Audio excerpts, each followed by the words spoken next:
Hey everybody, this is Heather with GetFitGoFigure.com. Jenny Baker will be joining us here shortly. I am going to talk about Zevia again because the last video we had to delete due to some technical difficulties, but I discovered these little Zevias, you guys. They are the best ever. Ooh, there's Jenny. All right, Jenny should be adding in a second. Hey Jenny, how are you? Hi. Yay, it worked. Woohoo! Awesome. Well, I was just going to tell our viewers here a few of my favorite products because they're like super awesome. So I already did this in the previous video, but I'm gonna do it again. My favorite things are these little mini Zevias. Have you tried these, Jenny? They're the kids Zevias. They're like little cans. Sorry, Heather, I can't hear you. So give me a second. Oh.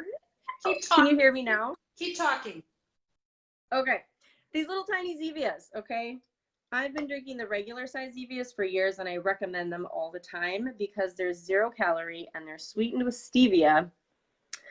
So it's no artificial colors or flavors. Everything's clear, which is amazing. But the flavors of the kids Zevia is like the best ever. Seriously. So give them a try. The fruit punch is my favorite and the strawberry lemonade. These are the best. I'm drinking these like crazy because I'm out of macros for the day and I need to curb cravings somehow. So give that a whirl. And then, Jenny, can you hear me yet? I can hear you. I was hoping I could wear my headphones, but they're not connecting. So I can hear you through my phone. If I have to ask what, you'll have to forgive me, but I'm listening as best as I can. It's all good. Okay. Second thing I wanted to show you guys is if you've never seen a hypervolt, it looks like this. This one does not have the hypervolt brand on it, but they're $350. It is a massager. Okay, like this thing is the best ever. It's the quietest one ever on the market. I swear to God. All the Theraguns and stuff are, you couldn't even be talking right now because they're so loud. But this is a lifesaver if you can't get regular massages. I bought this thing for $89 online through S Limon. It was S-Limon. But you can find these randomly on like random sites. It came from China. It took like a month to get here. But man, I've referred people and they bought from that same link multiple times. And it's a great deal. Seriously, it was awesome. Awesome. Any favorite products that you want to include, Jenny, off? No, but I did not know that Zevia was making drinks for kids. Let me see that. Oh my God, little tiny ones. It's the best. Ah, are they carbonated?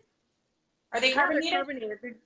They're just like the original Zevia, only the flavor is literally way better, and they're in a can that's half the size. Okay, good to know. They're the best. They need to make the adult flavors like the kid flavors because they're so good. So right. This is what I drink because they're my favorite. Okay, so we're going to talk about contest prep, and we have lots of questions and stuff to go over. We're going to cover basically how to find a good coach, what contest prep looks like for you mentally and physically, what body fat levels you should be at for your divisions, what judges are looking for, what do you do after your show?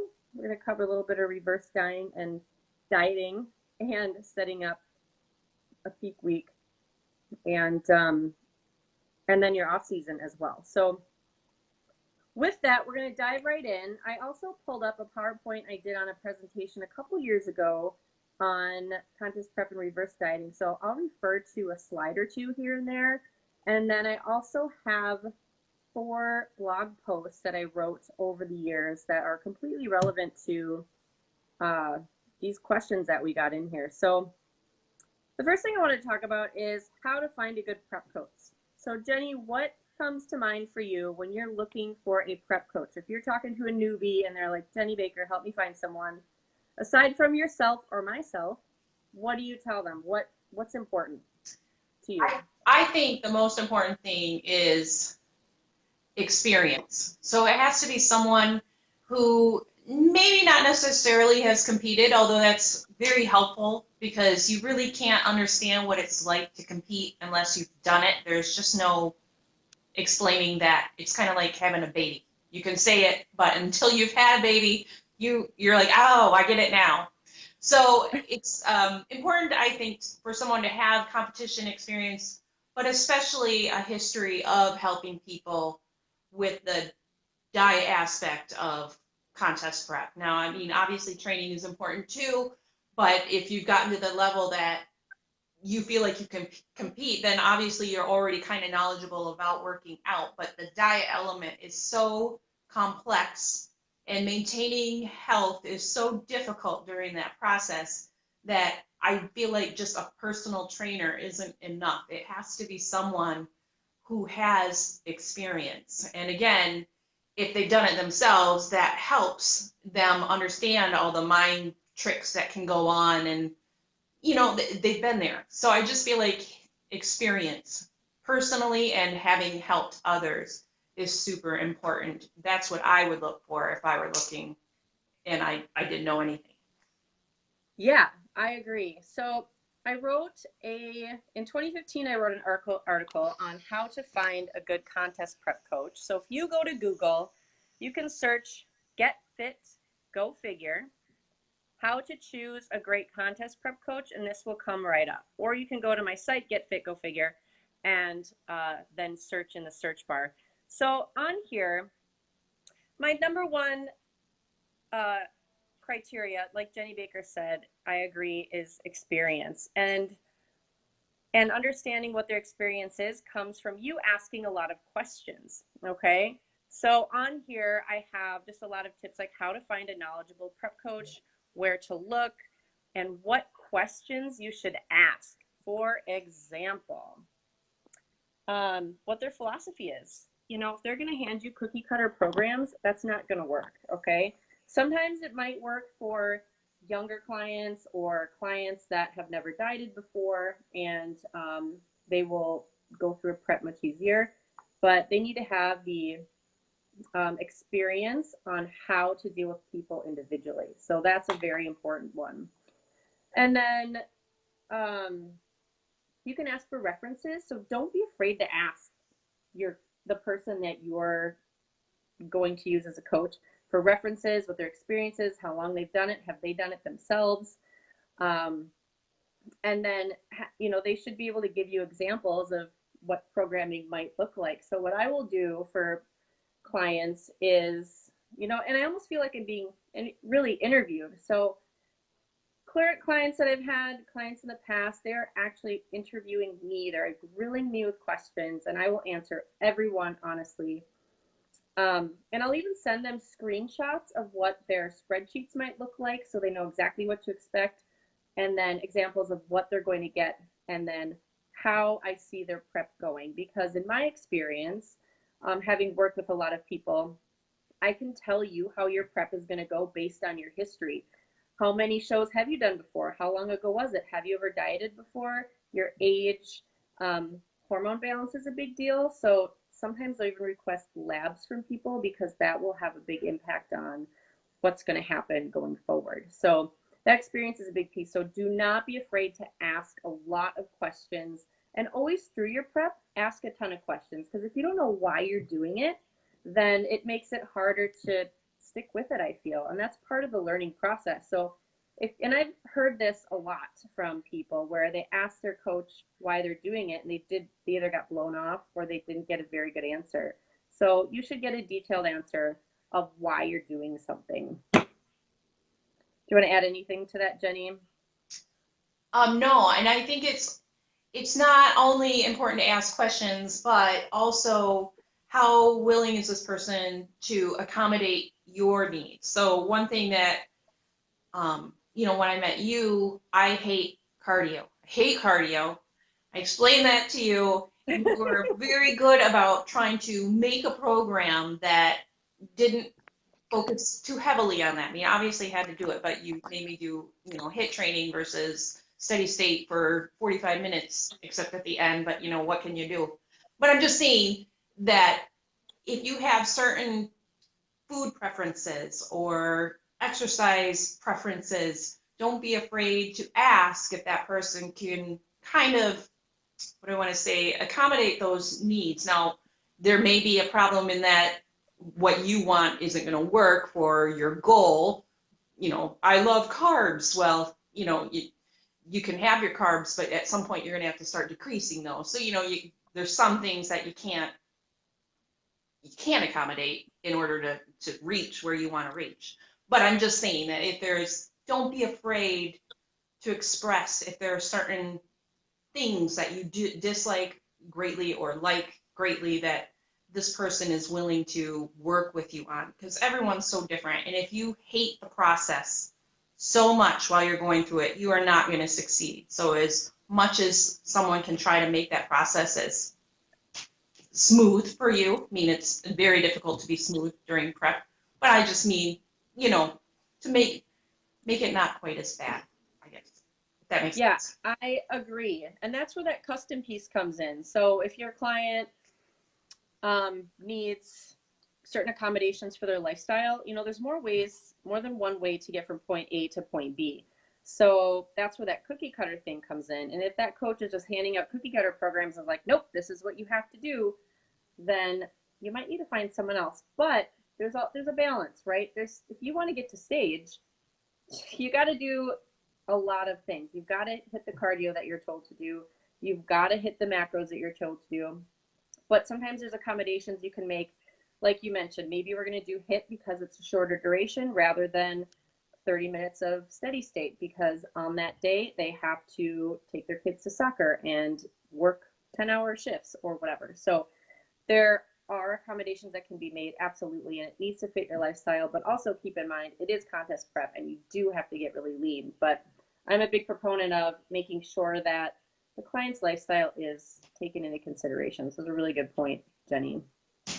And again, just a last reiteration, ask for references and ask those references what the program looked like. Or communication is huge. If your coach doesn't get back to you within about 24 hours regularly, I mean, they're leaving you hanging. And I have heard over the years so many times their coach doesn't get back to them or just literally just leaves them hanging for a week. And it's bad for business. It's bad for the client. I'm not really sure what those coaches are doing or if they really want to stay in business, but they need to be able to communicate as well. So that is one big piece of the puzzle. So ask for references and ask them how they were communication. Were they empathetic? Were they able to make adjustments or deal with things? If you got stuck, how did they deal with that? Maybe, they should be knowledgeable. If you are plateauing and you're already on low calories and already on higher cardio, what's really happening? Are you getting enough sleep? Are there certain supplements that can help with the body's stress response, like ashwagandha or rhodiola, chaseberry, things like that? Those things it's important to have knowledge of as well to get you to stage as healthy as possible. Because like Jenny mentioned before, it's kind of really hard, but your health has to be highest priority going forward. Mm-hmm. So the next question was, what I want to cover is actually off-season setup. So one of the questions was, how many competitions is too many in 1 year? And this is a great question. So many people I have found that kind of get addicted are these chronic competitors. So they'll compete fall, then spring, then fall, then spring again.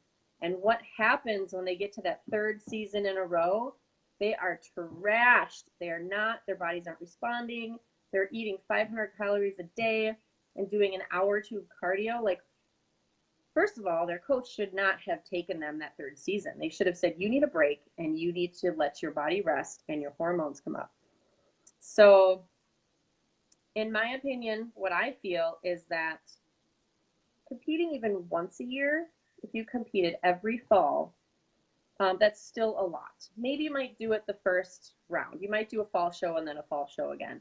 After that, you've got to give yourself a couple years off at least, because you've got to realize that after you're done competing, you need to get your calories back up and your hormones have to stabilize. And that can take 3 to 6 months and maybe even up to a year.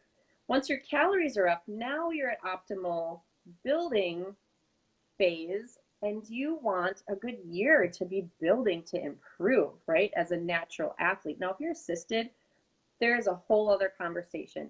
You can diet shorter time frames, in shorter time frames. You can reverse, you can say leaner. That's a whole other animal. But for natural athletes, you need to take the time to reverse, to build, and then cut back down. Because your reverse time and your cutting time does not count as an off season. You want to interject there, Jenny? Anything that comes to you? No, I completely agree. I think this is, I cannot speak for men in this. This is an area for men that I am not as familiar with as far as dieting and hormones.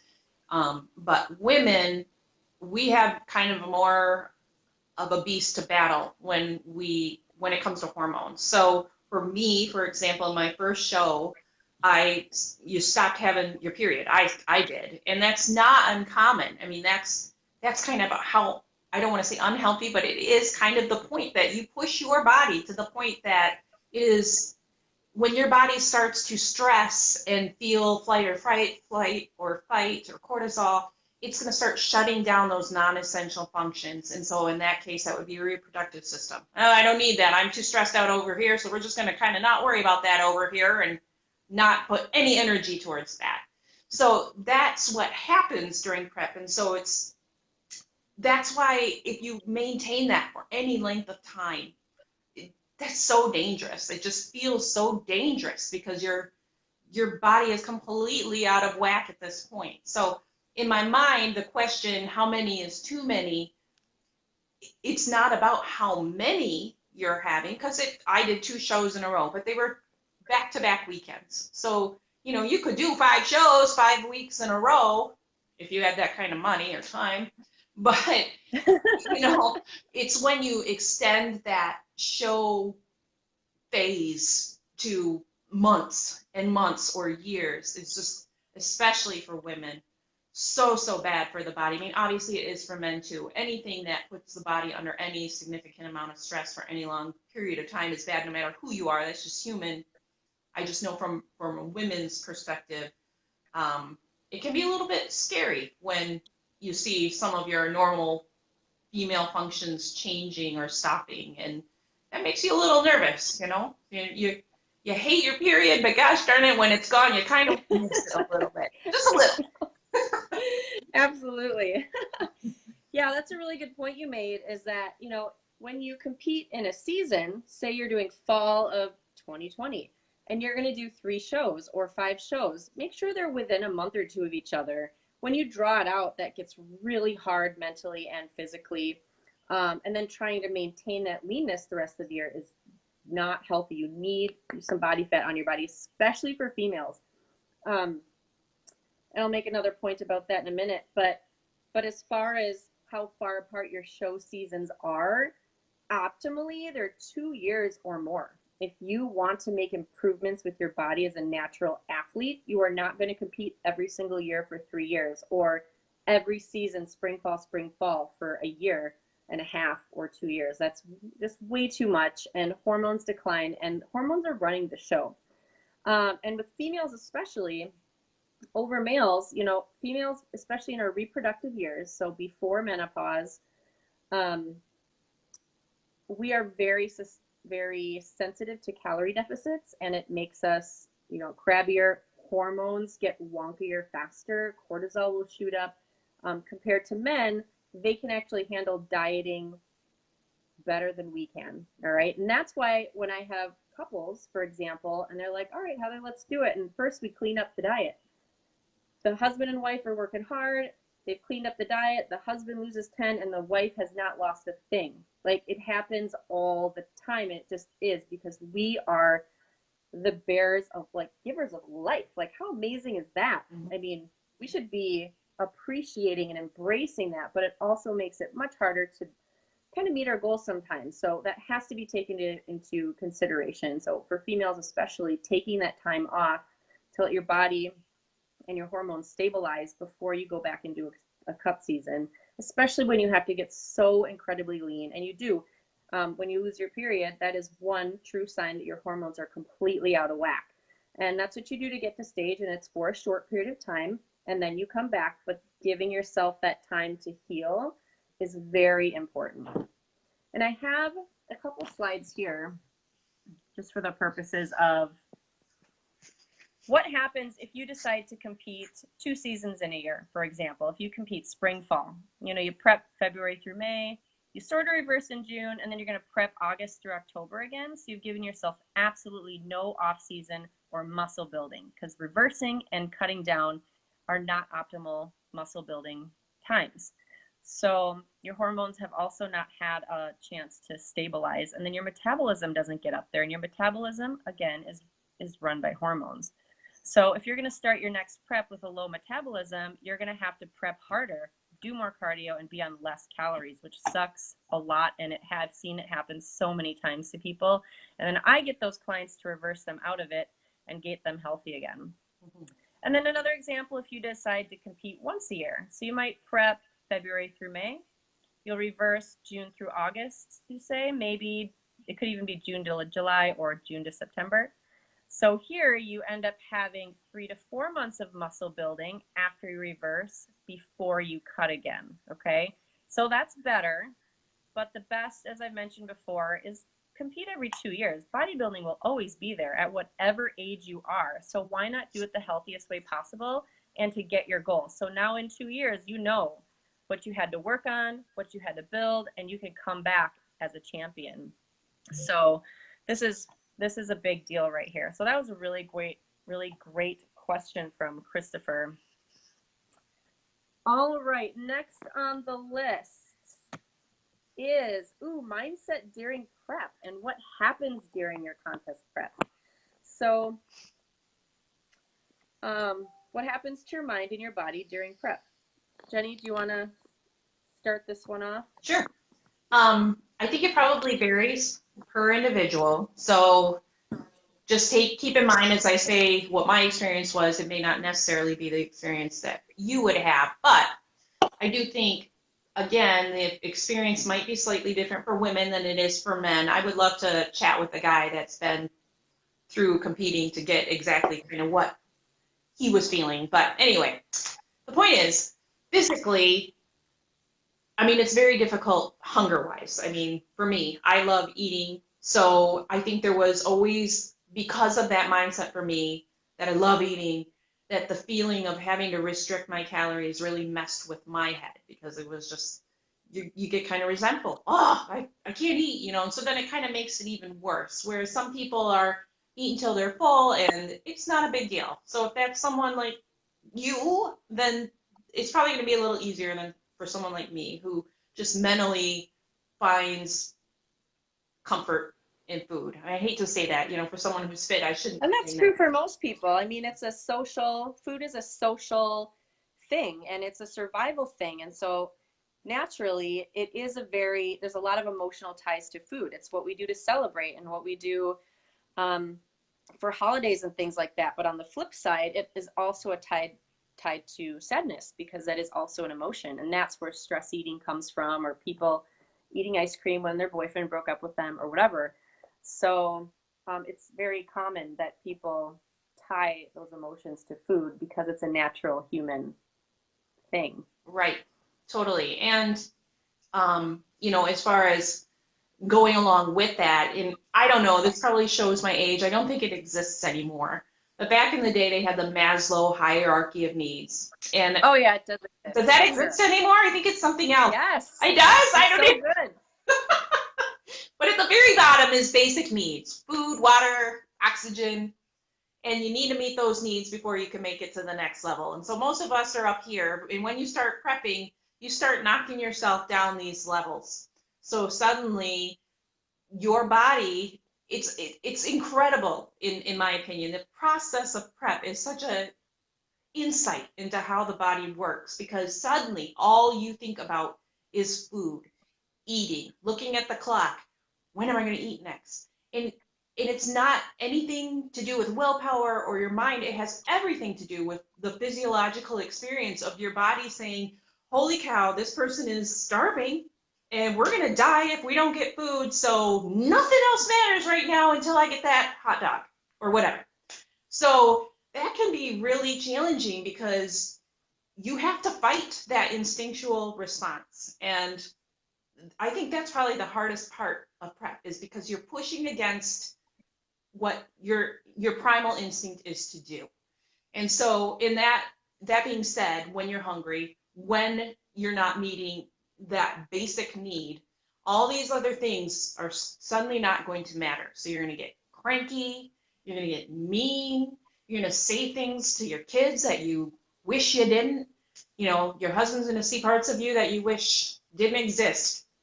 And I hate to make excuses, but the truth is that's just what happened. It's your brain and body taking over because in the end, your body's only concerned with keeping you alive. And so those basic needs take over. So for me, that's why they call it, and excuse my language, but they call it a mind fuck because all these things are happening and you know you shouldn't be feeling this way, but yet you do. And it's a crazy experience. But I feel like everyone should do it just because then it gives you just such an appreciation for what your body does, what it does for you every day to try to keep you healthy. So that's all it's trying to do is keep you healthy, and you're fighting it the whole time. So Yeah, the human body is amazing. And what I feel like most people go through for preps, especially if they're second time, preppers or whatever, because it does get a little harder if you don't give yourself a ton of time each prep. But, at first it might be not too bad, right? Because you're starting off with higher calories and lower cardio. But as you get rolling, things get harder. You do think about food all the time. Every time I've prepped, I have never baked so much in my life. But for my kids, I couldn't eat any of it, but I was so obsessed with it. It was just like I had to be in the kitchen doing something with food, even though I couldn't eat it at all. And then when it's over and I'm back to maintenance calories, I'm not baking like ever. It's so weird. And you get hangry, you get crabby, you get tired. When you get closer to your show, that especially 6 to 8 weeks out, you're going to be sitting in the locker room trying to talk yourself into getting out there and lifting because you are so low on energy and you're tired. I've also found over the years that, especially my clients that have the time, which is my younger, like college student clients, when they have time and they don't have anyone else to worry about but themselves, is they will sleep for 10 to 12 hours a night. Like they will just sleep so much because your body is trying to conserve energy. It's trying to recover. Recovery is a huge piece. So for those people that are moms, I had, just like you, Jenny, I had a client once, she had 5 kids, and she would get up, and a full-time job. She'd get up at 4:30 in the morning, get her lift in, get her cardio in, go to work, have her kids for the evening. She couldn't do anything in the evening because that was her family time.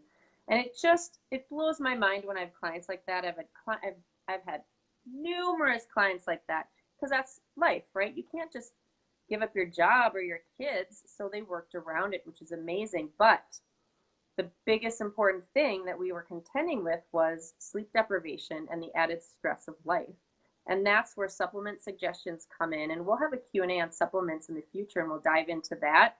But things that can help you sleep, help you manage stress and hormones, and all of those things that go along with it. So on the weekends, when you have a rest day, you need to take it. Like you need to sleep, and you need to sleep in. And you're going to have to tell your spouse, your wife or your husband or whatever, that you need Saturday to sleep in. Can you please take care of the kids? Or can you please take the dogs out in the morning? I can't get up at 5 a.m. to let them out. I just need to sleep.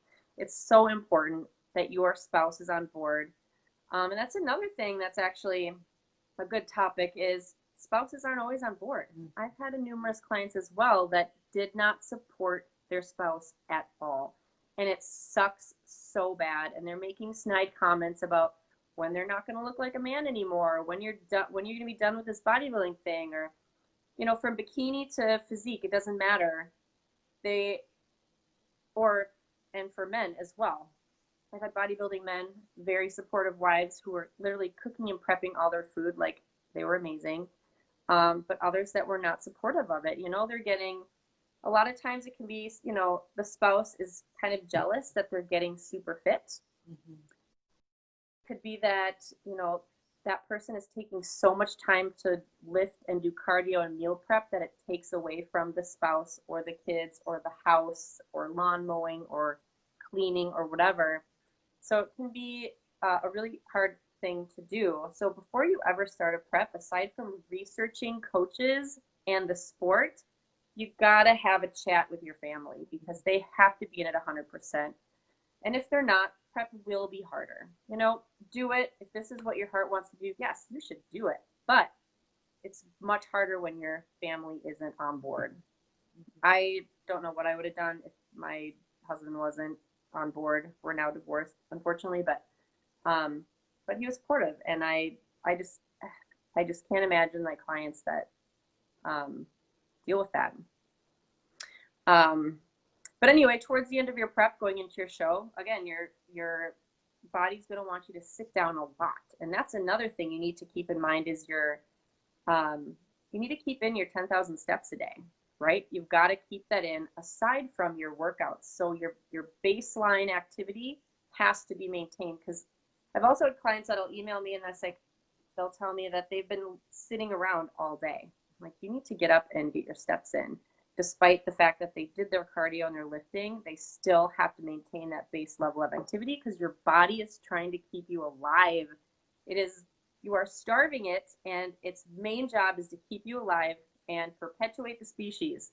So it becomes very challenging towards the end of your show to not be depressed even and try to muster up the energy to do things. It gets very challenging. And then on that same note, I have this slide that was in that presentation from a few years ago on what happens to your hormones during contest prep. So contest prep is basically stress, okay? And when you're going through contest prep, stress management becomes very important, and that's where supplements come in and sleep and things like that. But this is kind of a quick snapshot of what happens to your hormones as you're dieting down. So leptin, which is your satiating hormone that tells you are fully fed, you've got enough fat on your body, that's secreted from your fat cells. When you're super lean, you're not secreting a lot of leptin. So even if you reversed into your show and were eating more calories than you started with, which Jenny, you have experience with that, you're still hungry. You're still craving things because your body is not secreting enough leptin. Oops, sorry about that.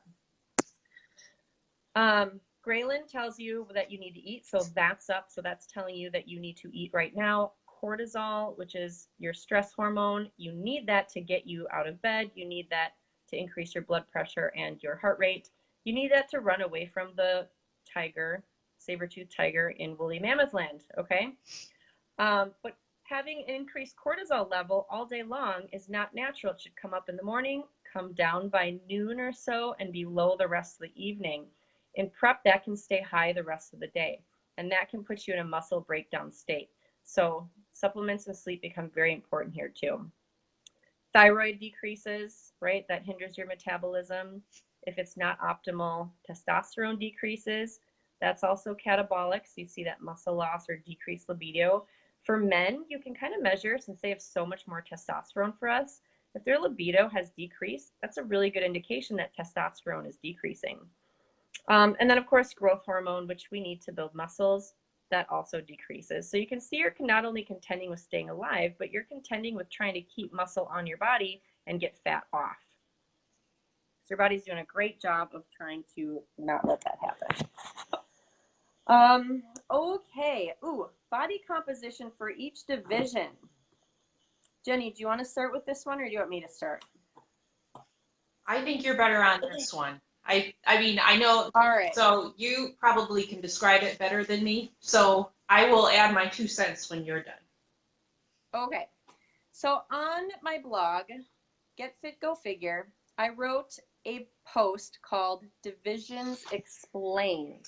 This is a really popular post.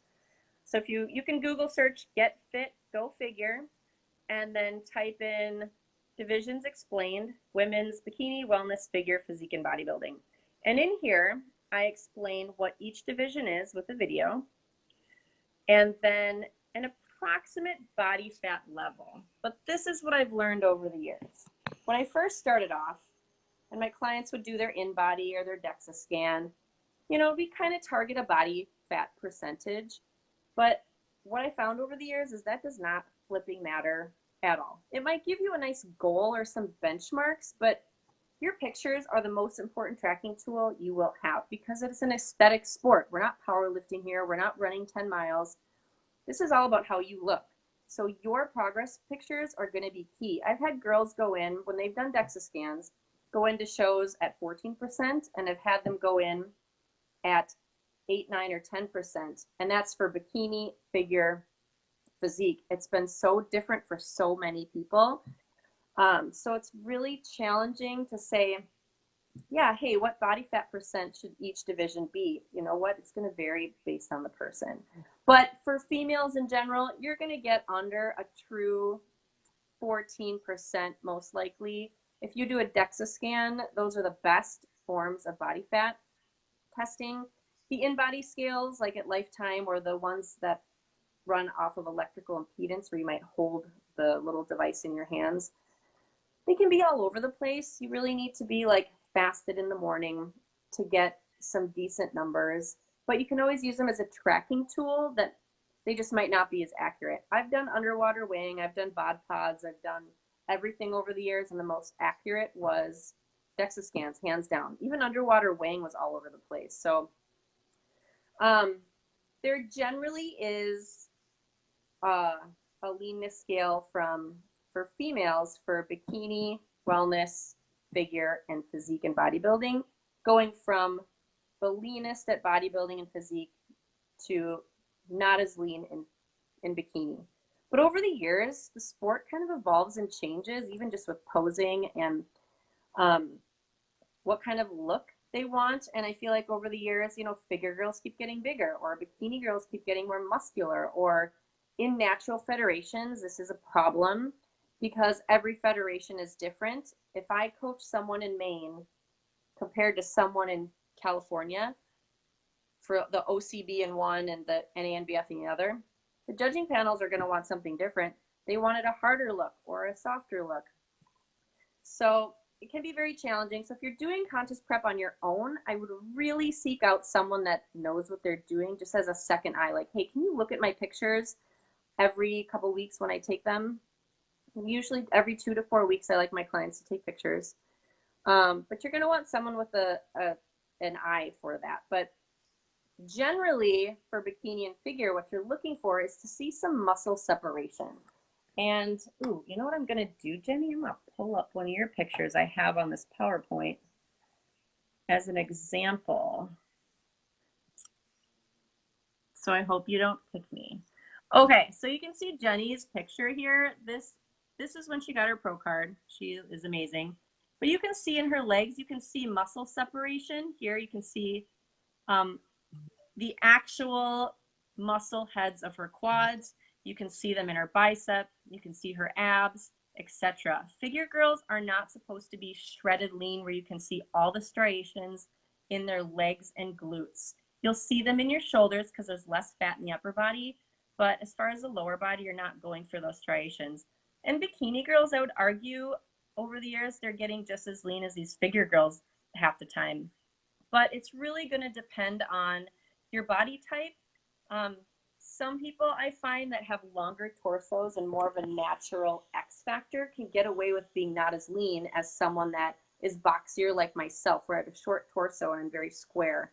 So when I've done figure in the past, I needed to have more muscle to be successful than someone that already had a tiny waist and that X factor. And the same goes with bikini. Body types are going to be very different. So I've seen muscular girls that were very lean win, and I've seen skinny girls that literally look like they hadn't lifted much win as well. So it's really all over the board with bikini.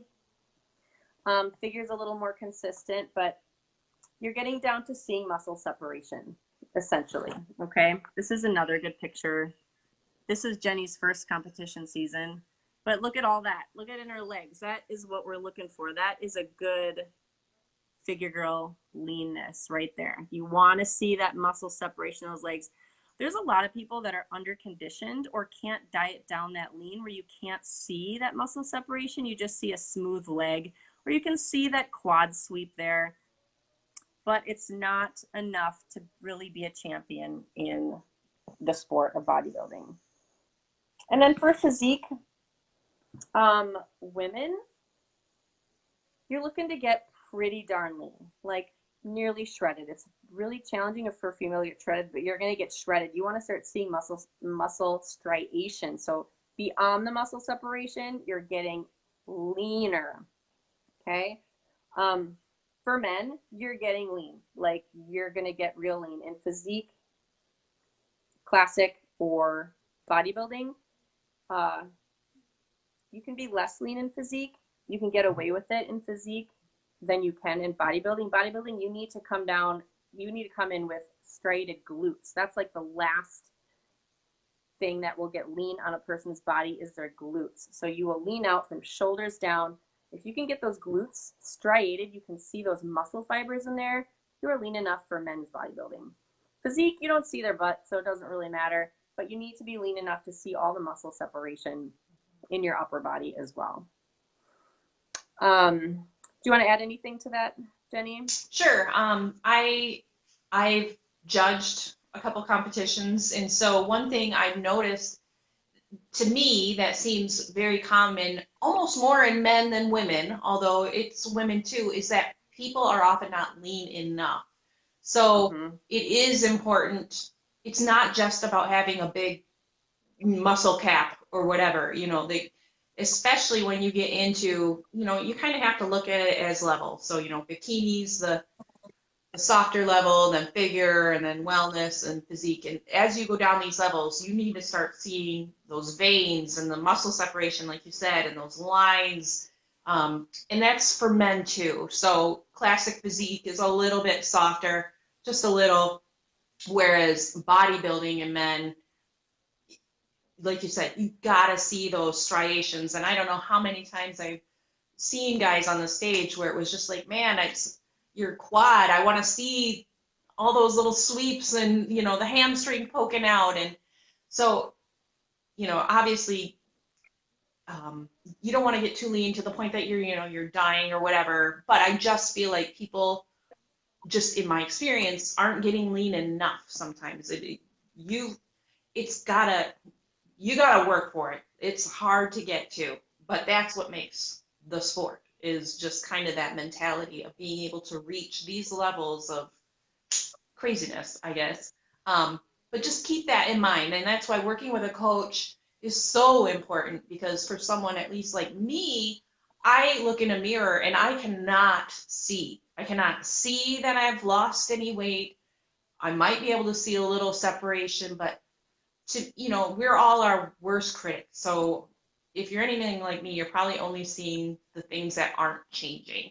So if you have that other perspective from someone who's able to look at those pictures or see you in real life and say, yes, you're on track, or no, we need to get you a little leaner yet. You're not there yet. I just think that's so important to have that outside perspective, because that it really does, besides posing, it comes down to the leanness factor and how you're able to see that muscle development depending on what class you're in.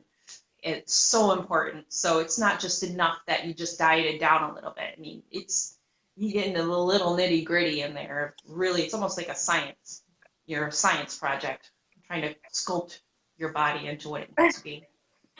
You are a science project. That's so true. That's hilarious. Oh my God. But yeah, I totally second that. Most people don't get lean enough. It's really hard to get that lean. And some people can't because their hormones are fighting them so much, and there's stress in life, and they're not able to sacrifice somewhere to make sure that they can take care of their body to get to where they want to be. And sometimes at that point, that's where lab tests, I feel, become really, really important. And getting a full panel, and I'll link that in here, but the website I like to go to for lab panels, let me find it really quick. It's called Lab Extensions, and it's the comprehensive the comprehensive weight loss panel, I believe, and that has everything in there that you need to have, from cortisol, all the thyroid hormones, etc. And when you go to your doctor, you need to insist that they do all of it. And if you're not going to, go somewhere else.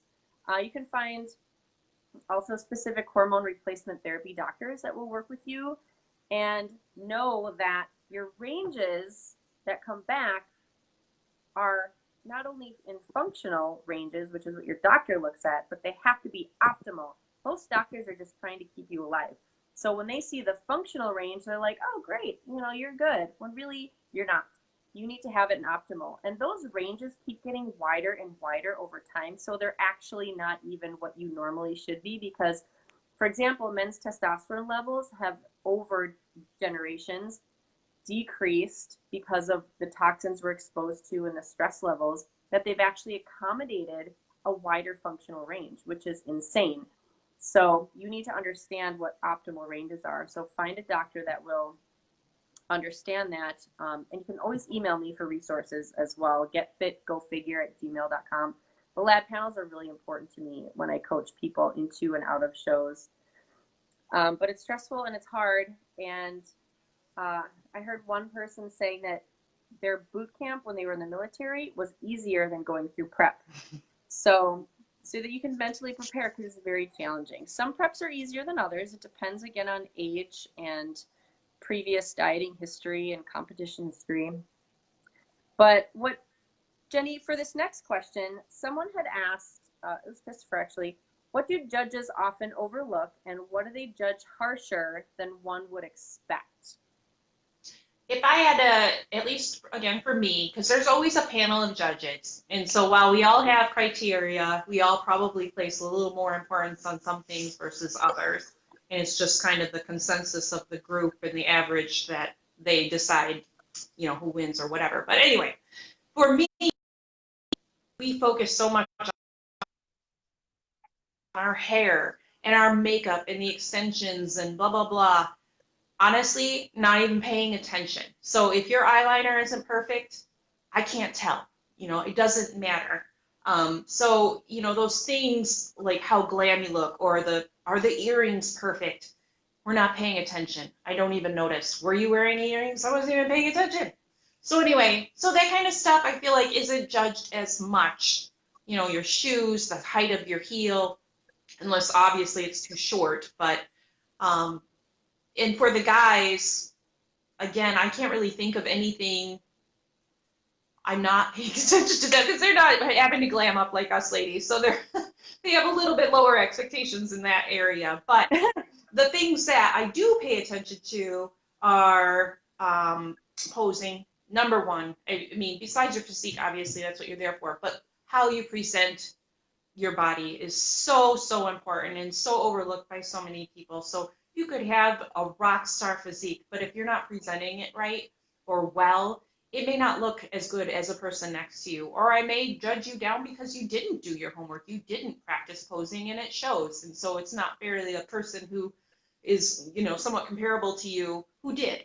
So I'm going to give them, higher marks. So posing, also leanness, again, I mentioned that earlier, so that's very big. I pay attention to that. I'm looking to see how lean someone is. And another thing, it's distracting. I can't say I judge anyone down for it, but something to pay attention to for men and women is your tan. A lot of people, guys in particular, don't put makeup or as much makeup on their face. They don't have their faces sprayed, which I understand. But dudes, you need to wear makeup, because you look ridiculous when you have your regular white face and a brown body. So that's distracting. And the last thing you want is me thinking about the fact that you're miscolored when I'm supposed to be paying attention to what you look like. You don't want any distractions in that way. Another suggestion when it comes to tanning is it gets so hot and you're so nervous that you inevitably start sweating. And you can start seeing those lines of sweat because you're essentially painted. And so you can see the paint running. So if you get one of those buffs that you wax a car with, they're like this big and round, and you can get them at any auto store, probably at your, just local supermarket even. And just bring that with you so you can kind of rub that in before you step on stage. That's one way to kind of smooth everything down. That way, again, I don't want to be distracted by those little annoyances, I guess you'd say. I want to be paying attention to what you're presenting me, and I don't want to have to look at anything but that. So. Yeah, on that note, I remember when I was competing early on, and one girl was doing bikini, and she ended up wearing this wig. It was a very blonde, curly wig, and she had on the largest lashes you could absolutely put on. And from the back of the auditorium, even, because I saw her backstage, and I run, from the auditorium to the backstage entire shows to like be with clients and then see them on stage. But I saw her backstage, and I thought, okay, maybe when she's on stage, because usually stage makeup is, darker and hair's a little bigger. Oh no. When I went to the back of that auditorium, it was very distracting. I couldn't even pay attention to her physique because I was so distracted by her hair and these like big, she almost looked like a Muppet. Like, sadly, like I felt really bad for her. She's trying really hard, and she wanted to do well, but she focused so much on this wig hair and her lashes. Like, there's a balance, you guys. Like, accentuate your natural beauty. You don't need to go over the top. You don't need extensions to win. You could have short buzzed hair if you want. If you look good, right? You look your best in your natural state and you enhance it. That's what you want. Because otherwise, like Jenny said, when you have distracting things, it makes it very hard to judge. And even subconsciously, you might get marked down, over someone that was very close to you. It could make or break a placing. Right. When people get nitpicky. But as far as what judges are really looking for as well, I wanted to get into the X factor. So especially for physique men, classic physiques between bodybuilding and physique. So maybe Jen, you could interject with classic physique too, but bikini women, figure women, and wellness women, that X factor becomes so incredibly important. And I have seen the X factor prioritized over kind of a total package. Like a few shows I've seen people win their class because they could pose to get that X factor optimal. So bigger shoulders, tiny waist, and then glutes and legs, right? Where the next person had the total package, but maybe their waist wasn't as tiny and they lost to that person. And it just gets mind-blowing, but you have to be consistent with the rules as a judge, right? So when you pose and when you are in your off-season building, just know that you need to build that upper body. You need your waist to be tiny and you need those legs. So that X factor is a huge deal. Now, for those divisions of physique men, bikini, figure, and wellness women, for my clients, for example, I try not to put a lot of twisting core exercises in because it makes your waist wider. And that becomes an important factor. So when it comes to bodybuilding men and physique women and bodybuilding women, conditioning and symmetry becomes more important. So sometimes if you are not sure what division you should be in, like if you are a person that's not genetically optimal with the X factor, right? Maybe you're square, short torsoed, and blocky. You might want to look into doing physique women, bodybuilding women, or if you're a man, doing bodybuilding, because you can out-condition the next competitor and out-pose them instead of trying to do in the 4 poses you get your waist to look as tiny as possible. So those are things to consider or things to ask your coach, like what division is right for me? Where am I going to win? You may not necessarily want to do that division because it might not be as fun to you. Wife did bikini a couple seasons in a row because it was fun. I really enjoyed it. But I was built better for figure. So those are all things to take into consideration and talk to someone who knows what they're doing about those. Jenny, what do you think about that as far as I judging totally agree. And when Heather talks about the X factor, and you might have all figured this out, but just in case you're not, it just means the waist is small, the lats and your back and shoulder create kind of a V, if you will. They call it a V taper. And then your waist kind of comes out a little bit and you got a nice quad sweep. Both men and women can have this. And I can say, judging men, that is always super impressive when you see someone with this beautiful V taper in their back. So, so important in figure. I think it's not as important, in bikini because the back pose is so different than, a lat spread. So if you plan to do men and women, figure, physique, bodybuilding, get that lat spread worked on. That is like the hardest pose for people to master. But if those are the classes you plan to compete in, that is something you really need to, all of you, men and women, need to work on, because that's what's going to give you that optimal huge V taper. I mean, you want to be able to, you obviously are contracting your legs as well, but there's not a whole lot you can do to give that visual spread like you can with the lat spread. If that makes sense, you can only do so much with your legs to make that go out, but how you pose can really make a difference on making that taper show. And that's where your posing comes in. Do not underestimate your posing. See someone, I don't care if you watch 100 YouTube videos and you nail down what you think is posing. Great, that is a perfect start, but you need to see somebody to nail down your posing and make sure you're spot on, because there's a lot of things that if you've never competed before that you're going to overlook, and it will make a difference on stage. It's a big deal. And you need to be able to pose like you have been doing it for years. Like you're getting up on stage and you could do it with your eyes closed while singing a tune and baking a cake. I don't know. But it has to be done with ease, and you have to be comfortable doing it. It's a very big deal, for sure. Some other questions we're going to discuss here, and then we'll wrap it up. But someone had asked about peak week and how to run it. So who asked about that? Oh, yeah, Veronica. Your approach to peak week, and then what happens post-show, and kind of reverse dieting. So reverse dieting is a whole other animal. We'll have a Q&A on that too, but I'll kind of explain what reverse dieting is and how it happens. But as far as peak week goes, I also wrote an article on that. If you search Get Fit, Go Figure, peak week and why dehydration is a no in my book.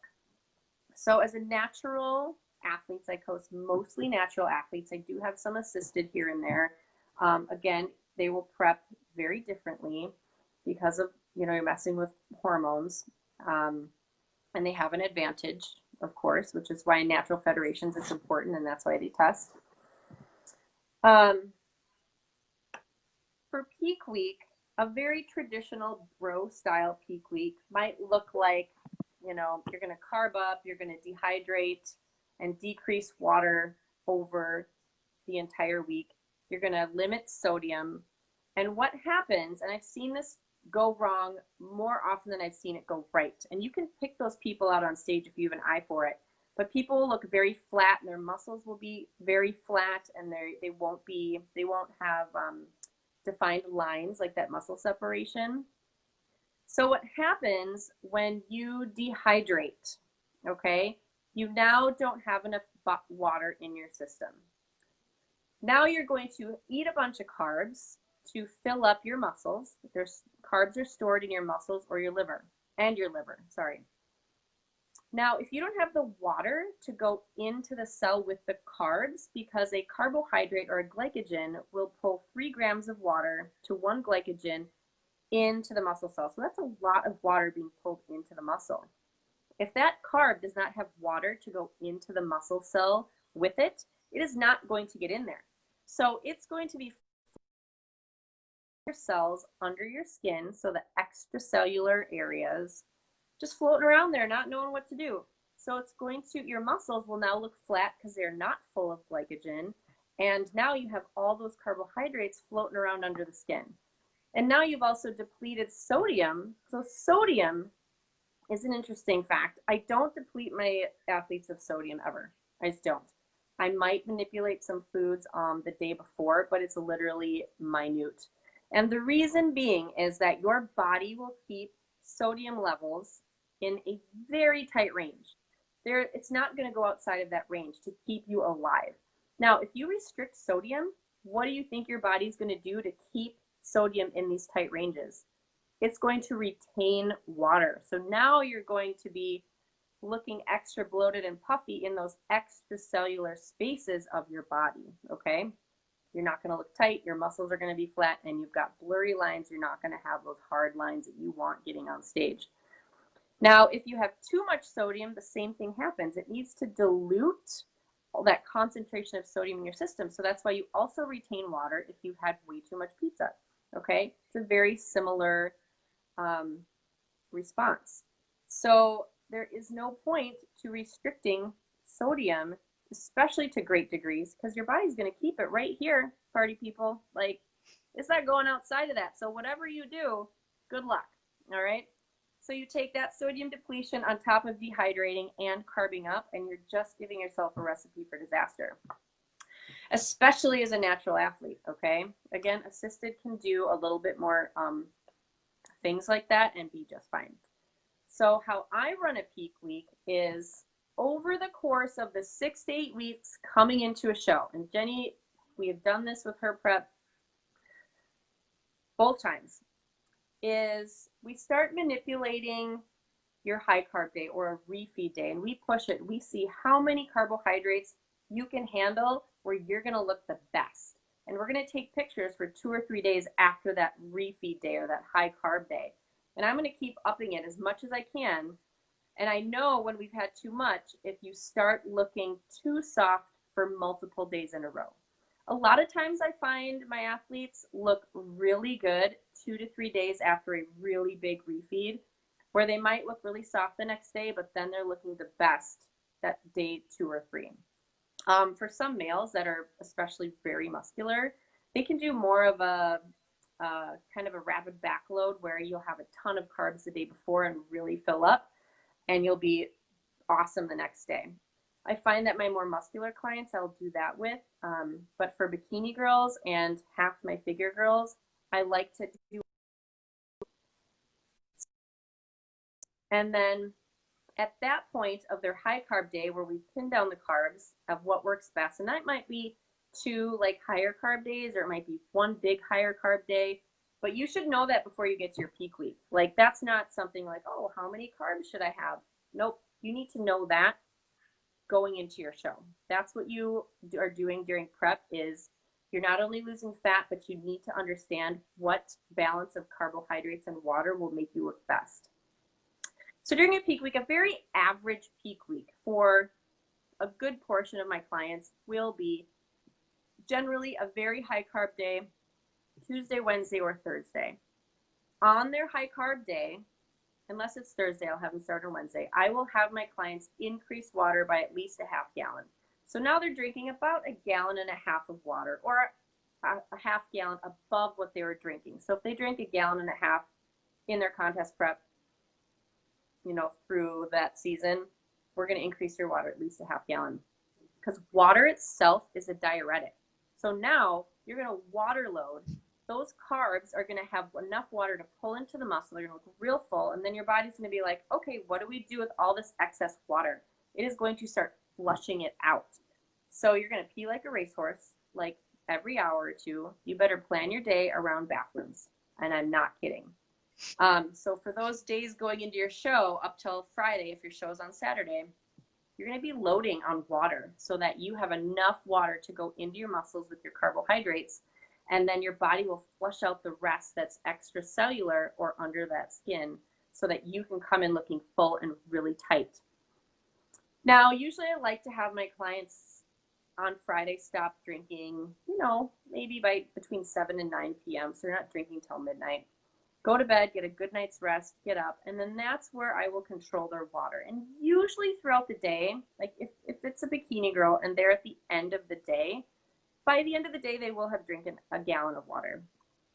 But if it's like a figure girl or a physique man where they get to go, toward the middle of the day for a running format, they won't be drinking 1 gallon. They're going to be drinking a controlled amount, maybe 10 to 15 ounces per meal that I've set, or per couple rice cakes or whatever they're going to have for that day. And on show day, my clients are usually getting like a medium carb day for what they had. So if we had to carb cycle,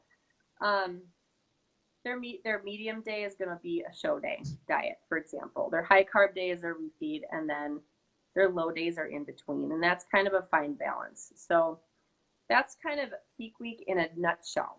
That's like super general and will be very different for everybody based on how their contest prep works.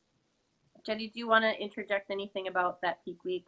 No, I think you covered it really, really well. I mean, especially the science behind it. So I think it's important for people to understand, how carbohydrates work and that how certain macronutrients need water. Some need fat to cells, and in the case of carbohydrates, it's water. So you totally explained it, at least in my mind, very well. Yeah, and as far as your workout program that week, after your refeed day, depending on when that might be, usually I'll put clients on a really light lifting day or just walking or complete rest. They might have, usually that Friday before your show, you're super resting. We're not going to burn off any of the carbs that you ate. Thursday might be a total rest day. It might be, get out and do some active recovery. It might be a light lifting day. So again, it will vary, but after your refeed, you don't want to be like burning out all of the energy you just ate to get those muscles to look really full. So making sure that you also have that balance of not working actually too hard. Those day or two before your show is, a low key day. A lot of people will take those days off just to kind of prep for the show and relax and come into it. And I did, again, write that article. So you can check that out. I have example peak weeks on there. So if you search Get Fit, Go Figure, peak week and why dehydration is a no in my book. So check that post out. But I will link all these in the comments below this post when the video is done. So you can check all of those resources out. And then lastly, we'll cover this another 5 minutes or so, is post-show. Like, what do you do? So for another Veronica had asked about reverse dieting, and then Ella wanted to know what to do after a competition. So Jenny. Sure. After the show, well, just a fair warning, after the show, it's almost like when you're planning a wedding. So you're planning, you've been looking forward to this all this time. The day gets there, it's done, now what? So expect this feeling of almost depression a little bit, let down afterwards. Also, it's very easy at this point to get into issues with your body image. So this is where reverse dieting comes in. I mean, you don't want, it's so easy. So many people make the mistake who don't do this, oh, well, you must be excited for the day after. Where are you going to go eat? And it must be nice that you're going to just be able to eat, go back to normal. Well, you can't go back to normal because your body has been on such a calorie deficit that you need to build it back up, because right now it's adjusted itself. It's adapting to what you've been eating. So if you just suddenly went back to what you were eating when this whole thing began, you would just blow up like a balloon and gain a ton of fat. So reverse dieting is essential if you hope to maintain health and get your hormones regulated, but also not to just become a big fluffy marshmallow afterwards, because it'd be so easy to do. It took you that long to get to where you're at. It won't take you as long to get back, but it still is going to take this process of kind of going back up the stairway that you just went down.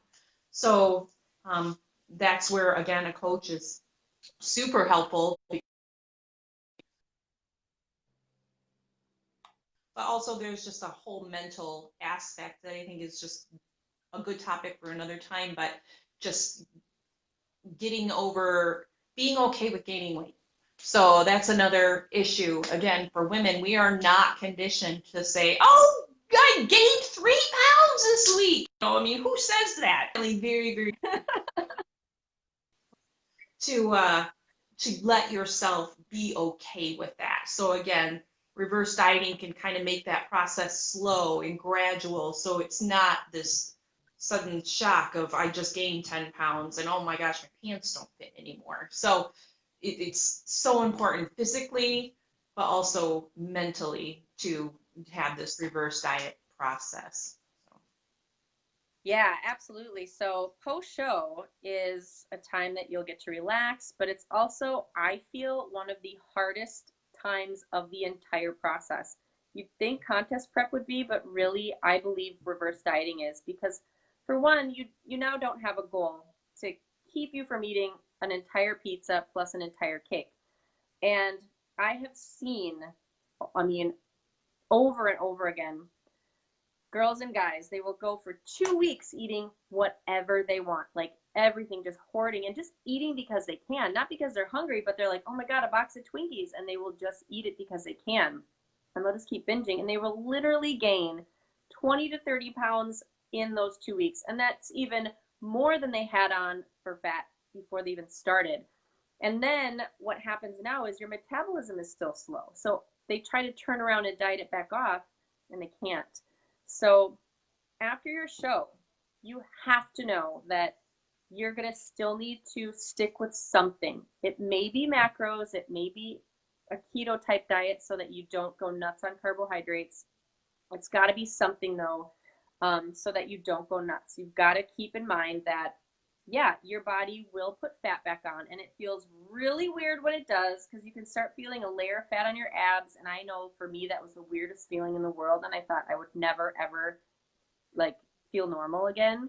But you do. It's that fat starts to feel normal again, I promise. But it's very challenging to be so lean and then have your body just pack fat on when no matter how much you try to resist it. And usually I like to give my clients a guideline of maybe 10 to 15 pounds over their stage weight is a nice weight to maintain in an off season.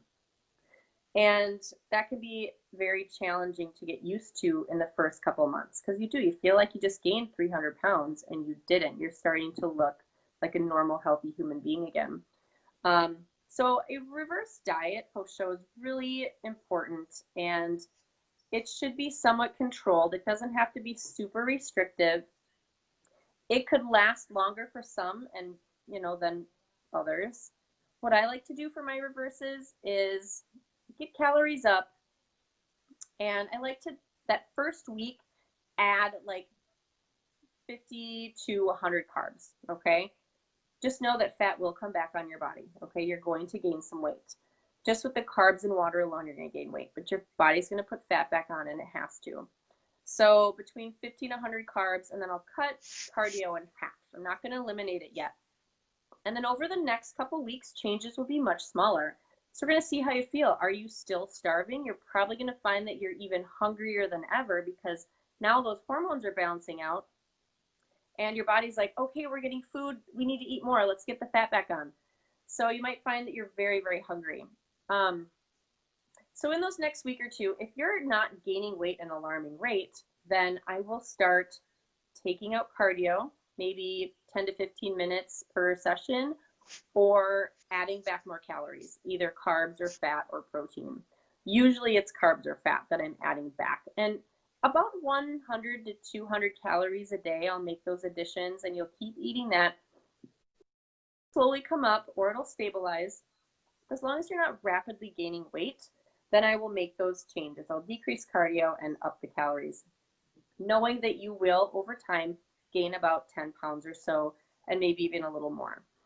I've reversed girls in 4 weeks because their metabolisms were bomb. I've reversed people into shows, so they came out eating nearly as much or if not more than they even started prep. And I've reversed people over 4 or 5 months. And even some that I swear we've had to keep just slowly trying to get their calories back up, but hormones are just still not optimal because it can take 6 to 12 months of that residual stress from contest prep for hormones to actually really get back to normal. And that's even true with people that don't contest prep. For people that have been chronic dieters, they might have done Weight Watchers at 800 calories or restricted themselves to really low calories. Anything below 1200 is sort of a threshold for me.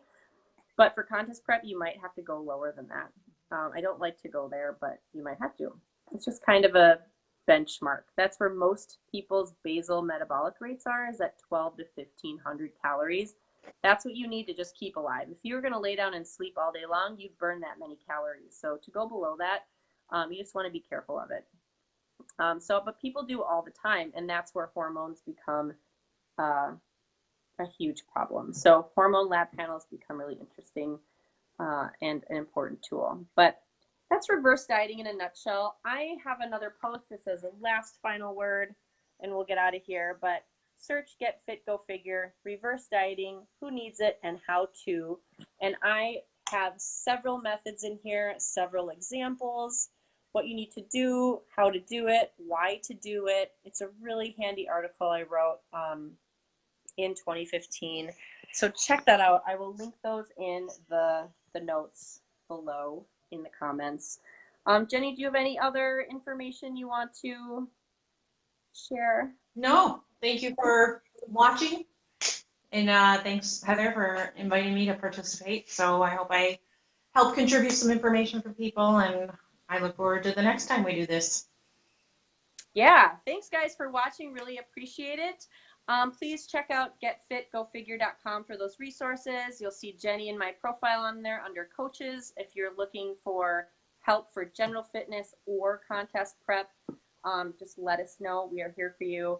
But thank you for watching. Really appreciate it. Have a good night, you guys.